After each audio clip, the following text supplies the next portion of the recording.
नमस्कार प्यारे साथियों, स्वागत है एक और नए सेशन में। दोस्तों, आज के सेशन में बात करेंगे लैब असिस्टेंट एग्जाम्स 2026 के लिए राजस्थान जीके के कुल 25 प्रश्न हैं जो कि हमने सिलेक्ट किए हैं। ये जो प्रश्न हैं पिछले साल के कुल 3 एग्जाम्स को ध्यान में रखकर हमने तैयार किए हैं। तो जो भी साथी लैब असिस्टेंट एग्जाम्स 2026 की तैयारी कर रहे हैं उनके लिए ये जो हमारी रिविजन क्लास है इंपॉर्टेंट रहने वाली है। आज की क्लास का जो हमारा टारगेट्स हैं 25 प्रश्न में से कुल 15 प्रश्न हैं जो कि आपको सही करने हैं। 15 प्रश्न शुरुआत करेंगे हम प्रथम क्वेश्चन से। सोम, माई एवं जाखम का त्रिवेणी संगम किस स्थान पर है? माई, सोम और जाखम नदियों का त्रिवेणी संगम। अक्सर ये प्रश्न एग्जाम्स में पूछता है। बिगोद, राजमहल, बेनेश्वर या फिर रामेश्वरम। जल्दी से आंसर बताना है। तो उम्मीद करते हैं यह प्रश्न आपको आता होगा। इसका जो हमारा राइट आंसर है ऑप्शन नंबर सी, बेनेश्वर धाम, डूंगरपुर। उसके बाद है अगला जो प्रश्न है यह भी हमारा बन सकता है। बनास, बेड़स एवं मैनाल इन 3 नदियों का जो संगम स्थल है वो है बिगोद, भीलवाड़ा। उसके बाद है बनास, संबल और सीप इन 3 नदियों का जो संगम स्थल है वो रामेश्वर घाट, सवाई माधोपुर। अगला प्रश्न देखते हैं question number second. Question number second, पुस्तक वीर विनोद किसके द्वारा लिखी गई? यह प्रश्न लैब असिस्टेंट एग्जाम्स 2016 में पूछा गया है। तो राजस्थान की बोलियां एवं राजस्थान का साहित्य संबंधित प्रश्न बनते हैं हर एग्जाम्स में। तो पुस्तक वीर विनोद किसके द्वारा लिखी गई? सूर्यमल मिश्रण, केसर सिंह बारठ, श्यामल दास या फिर गौरी शंकर ओझा। वीर विनोद।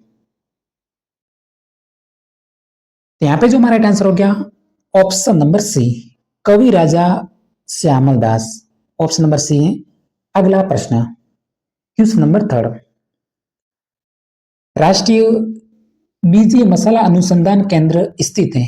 राष्ट्रीय बीजीय मसाला अनुसंधान केंद्र तबीजी गांव अजमेर, तिजारा अलवर में, केसराय पाटन बूंदी में, जागरा पाटन झालावाड़ में। देख सकते हैं राष्ट्रीय बीजी मसाला अनुसंधान केंद्र ये जो हमारे स्थित है ऑप्शन नंबर ए, तबीजी गांव अजमेर जिले में। याद रखिए, कभी नहीं भूलना इस प्रश्न को, अभी से स्टार मानिए। चलो अगला प्रश्न है क्वेश्चन नंबर 5 हमारी स्क्रीन पे रहा है।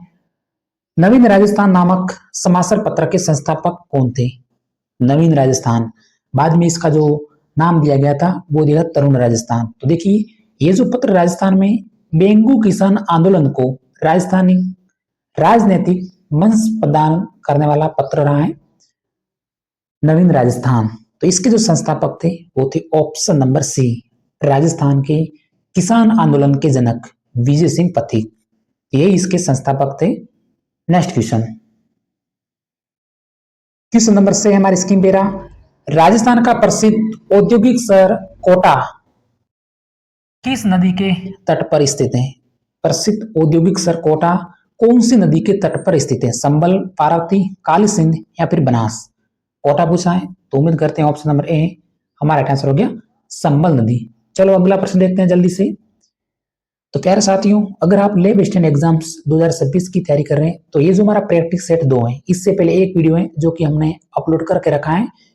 तो आप भी इस तरह के प्रश्नों का जो पैटर्न है हमेशा देख सकते हैं। धारी संस्कार किस जनजाति में प्रचलित है? धारी संस्कार वो प्रचलित है ऑप्शन नंबर बी, सहरिया जनजाति में। नेक्स्ट क्वेश्चन, क्वेश्चन नंबर 8 है जो कि लैब असिस्टेंट एग्जाम्स 2016 में पूछा गया है। प्रश्न आपको देखना है, क्या ये प्रश्न आपको आ रहा है कमेंट्स में जरूर बताना है। जो भी लाइसेंस में जुड़े, संत बाबूजी के शिष्य मुख्यतः हैं। संत बाबूजी के शिष्य रेबारी, जाट, सीपा या फिर गुर्जर। संत बाबूजी राजस्थान में ऊंटों के देवता के नाम से जाने जाते हैं। प्रश्न आता रहता है कि राजस्थान में ऊंटों के देवता, तो वो है बाबूजी। तो इसके जो मुख्य शिष्य हैं वो भाई रेबारी। ऑप्शन नंबर ए जो कि हमारा राइट आंसर हो गया। प्रश्न आपको आता होगा, उम्मीद करते हैं। अगला प्रश्न, 4 प्रश्न बन सकते हैं, एक प्रश्न है 4 प्रश्न के बराबर। वर्तमान में इसी पैटर्न के जो प्रश्न अक्सर ज्यादा संख्या में पूछे गए। सुमेलित कीजिए, रिया शब्द रखे हैं और पॉलिटिकल एजेंट दे रखे हैं 1857 के। मारवाड़ रियासत, मेवाड़ रियासत, जयपुर रियासत और कोटा रियासत दे रखी है। थोड़ा सा टाइम ले सकते हैं इस प्रश्न का, बाकी तो मैं जल्दी से बता देता हूं आंसर। सॉल्यूशन करिए इस प्रश्न को, सुमेलित कीजिए रियासत और पॉलिटिकल एजेंट। देखिए समझते हैं। मारवाड़, मारवाड़ रियासत के जो 1857 की क्रांति के समय जो पॉलिटिकल एजेंट थे वो तो मारवाड़ के मैक मौसन। उसके बाद मेवाड़ के थे वो थे पैर साथियों मेजर सावर्स थे।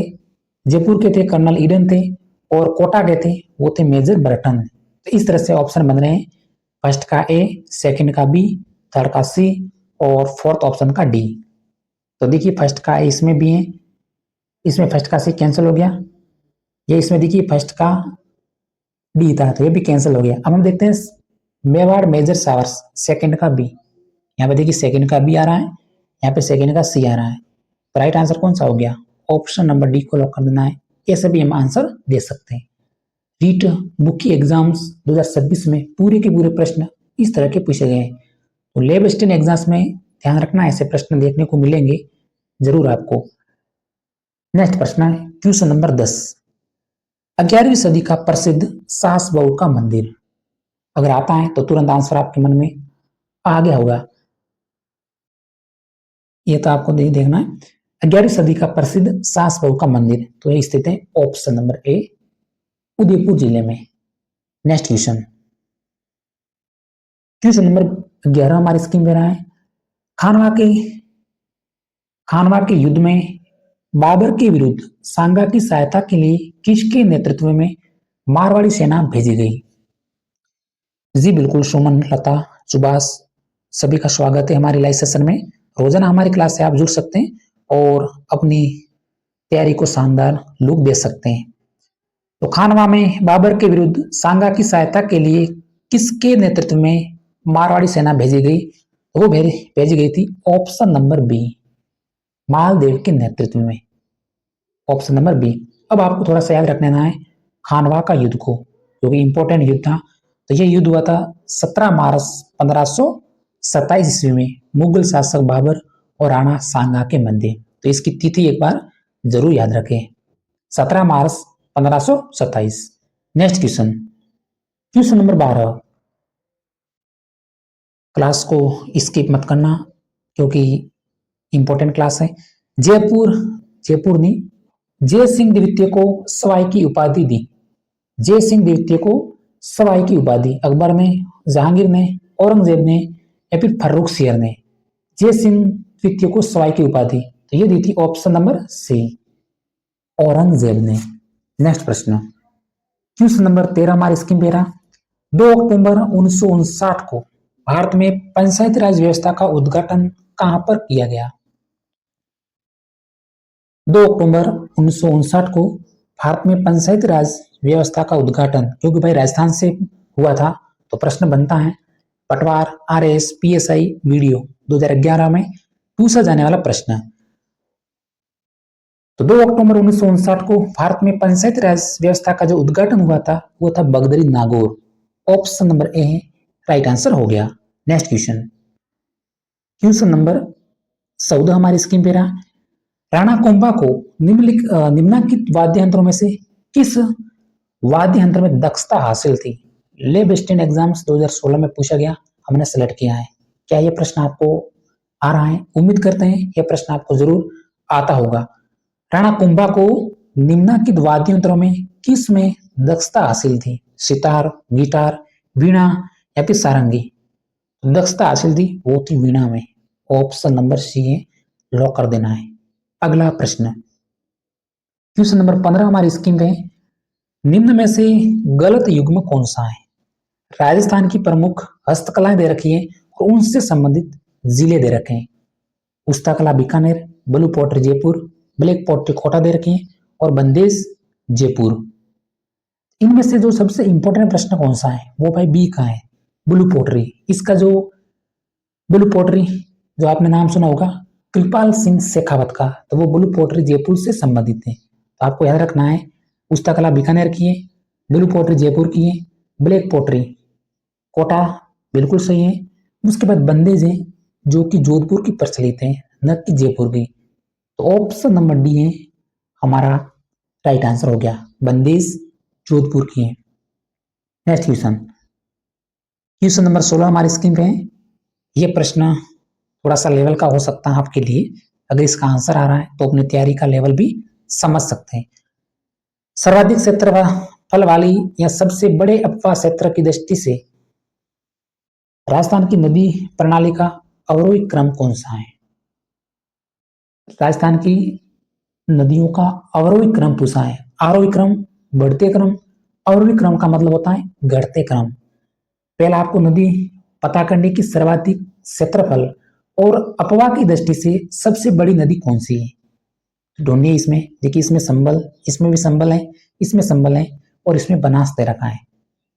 तो देखिए, सर्वाधिक क्षेत्रफल वाली और सबसे अपवाह की दृष्टि से जो सबसे बड़ी नदी है वो हमारे संबल है।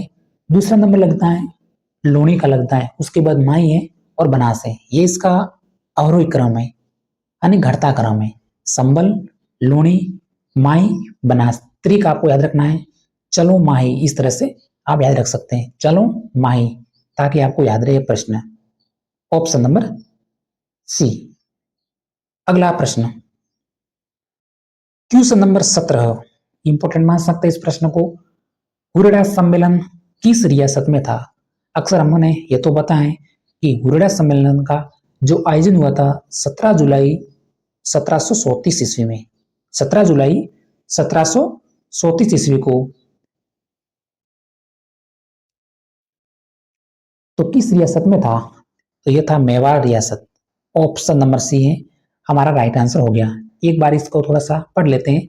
आयोजन 17 जुलाई 1734 ईस्वी को हुरडा सम्मेलन शाहपुरा भीलवाड़ा में जयपुर के शासक सवाई जय सिंह द्वितीय द्वारा बुलाया गया था। किसके द्वारा बुलाया गया था? तो सवाई जय सिंह द्वितीय। और इसकी जो अध्यक्षता की थी वो की थी उदयपुर के महाराजा जगत सिंह ने। 3 प्रश्न बनते हैं इसी प्रश्न में से, तो थोड़ा सा ध्यान रहे और स्क्रीनशॉट भी ले सकते हैं। नेक्स्ट क्वेश्चन, क्वेश्चन नंबर 18, निम्न में से कौन सा युग में जो कि सुमेलित नहीं है? प्रमुख वाद्य यंत्र दे रखे हैं और उनके प्रकार। तारों से बनाए बजाए जाने वाले वाद्य यंत्र जिसे अक्सर कहते हैं तत्, तो वो वाद्य यंत्र जो तारों से बने होते हैं उसे बोलते हैं तत् वाद्य यंत्र। अवनद्य जो खाल से बने होते हैं। सुशिर जो फूंक से बजाए जाते हैं। घन जो कि पीतल के बने होते हैं। बताइए। तो तत् वाद्य यंत्र का उदाहरण कमाल से बिल्कुल सही है। उसके बाद है ढोलक, बिल्कुल अवनद्य वाद्य यंत्र है। सुशिर, अलगोजा, अलगोजा एक प्रकार का सुशिर वाद्य यंत्र है, ये भी हमारा सही है। देखिए मोरसंग, मोरसंग एक प्रकार का सुशिर वाद्य यंत्र है, न कि घन वाद्य यंत्र। तो ऑप्शन नंबर डी है हमारा राइट आंसर हो गया। मोरसंग एक सुशिर वाद्य यंत्र का उदाहरण है। Next question, question number 19। अब हम इसका जल्दी से आंसर बता देते हैं। कीर्ति स्तंभ का निर्माण योजना का सूत्रधार था। कीर्ति स्तंभ निर्माण योजना का सूत्रधार तो वो थे जेता। Option number A right answer है। Very very most important question है, अक्सर पूछ लेते हैं इस प्रश्न को, तो आपको याद रखना है जेता, क्योंकि कॉमन है। जेता, नापा, भेजा, ढूंढ। Next question, question number B, Meera के गुरु कौन थे? मीरा के गुरु रैदास, दन्ना, पीपा या फिर कबीर। मीरा के गुरु तो वो थे ऑप्शन नंबर ए Raidas. Next question, question number 21, नांदड़ा या फिर नानड़ा भी बोलते हैं, तो नांदड़ा क्या है? आभूषण, औजार, वस्त्र या फिर बर्तन। नांदड़ा, तो नांदड़ा प्यारे साथियों यहाँ पे इस तरह से ऑप्शन है। ऑप्शन नंबर यहाँ पे ए, ये बी है और ये सी है, तो ऑप्शन नंबर सी को लॉक कर देना है। ये एक प्रकार का वस्त्र है नांदड़ा। थोड़ा सा ऑप्शन मिसप्रिंट हुआ है, ए, बी और सी। तो नांदड़ा एक प्रकार का वस्त्र है। नेक्स्ट क्वेश्चन, क्वेश्चन नंबर 22, पाथल और पीतल काव्य के रचनाकार है। पाथल और पीतल काव्य के रचनाकार माघ, कन्हैयालाल सेठिया, केशव दास या फिर कवि कल्लोल। पाथल और पीथल काव्य के रचनाकार? वो हैं ऑप्शन नंबर बी को लॉक कर देना है, कन्हैयालाल सेठिया। अगला प्रश्न क्वेश्चन नंबर 23, कौन सा नगर है जो कि तस्त्रीनुमा बेसिन में बसा हुआ है? तस्त्रीनुमा, अजमेर, उदयपुर, जयपुर या फिर चित्तौड़गढ़? तस्त्रीनुमा आपको पता है गिरवा क्षेत्र भी कहते हैं। अब आपके मन में जरूर आंसर आता होगा गिरवा क्षेत्र, तो ऑप्शन नंबर बी को लॉक कर देना है, उदयपुर। क्वेश्चन नंबर 24 हमारी स्क्रीन पे रहा है, राजस्थान की नदी जो बंगाल की खाड़ी की ओर जल ले जाती है, बताइए बंगाल की खाड़ी की ओर जल लेकर जाने वाली नदी कौन सी है? या फिर बनास, माही, जाखम या फिर घंगर? तीन प्रकार होते हैं अफवाह की दृष्टि से, अरब सागरी अफवाह प्रणाली, बंगाल की साड़ी, बंगाल की खाड़ी, आंतरिक अफवाह प्रणाली। तो देखिए बनास दे रखा है, माही दे रखा है, जाखम दे रखा है और घंगर दे रखा है।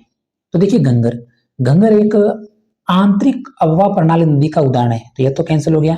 जाखम, माई, सोम और जाखम अरब सागरीय अफवाह प्रणाली का उदाहरण है, माई भी अरब सागरीय अफवाह प्रणाली नदी का उदाहरण है। तो ऑप्शन नंबर ए को लॉक कर देना है, बनास। Next question,